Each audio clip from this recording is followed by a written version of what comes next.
প্রিয় শিক্ষার্থী বন্ধুরা, এই ধরনের বহু প্রশ্ন কিন্তু আমরা করেছি।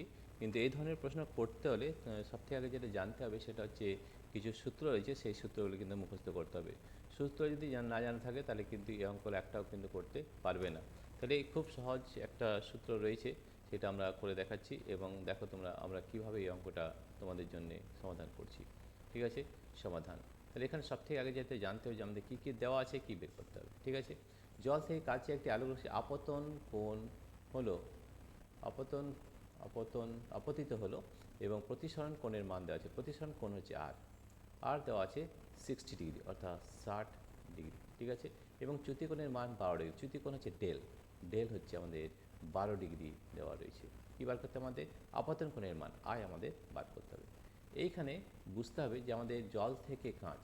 তাহলে দেখো এখানে রয়েছে জল হচ্ছে ওয়াটার, আর এটা হচ্ছে কাঁচ।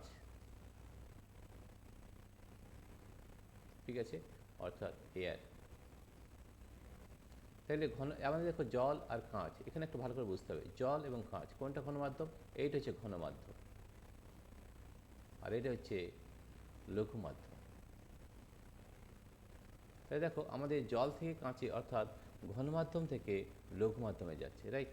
তাহলে দেখো এখানে আমাদের যে অভিলম্ব হবে এইটা তোর অভিলম্ব।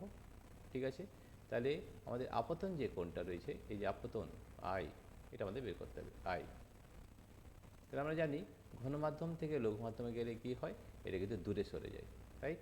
কী হবে, আমাদের ঘনমাধ্যম থেকে লঘু মাধ্যমে গেলে আমাদের যে প্রতিষ্ঠিত রশ্মি আছে সেটা কিন্তু দূরে সরে যায়।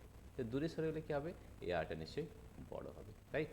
তাহলে আমাদের যেটা বড় হয় সেটা থেকে মাইনাস হয়ে যায়, তাহলে ডেল ইজ ইকুয়াল টু হয়ে যাবে আর মাইনাস আই।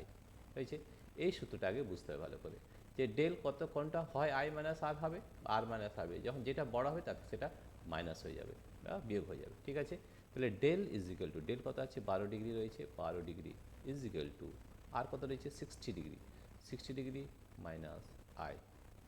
ঠিক আছে, তাহলে আমাদের এই দেখো এই যে আইটা যেটা রয়েছে, তাহলে আইটা আমাদের যদি এদিকে চলে যায়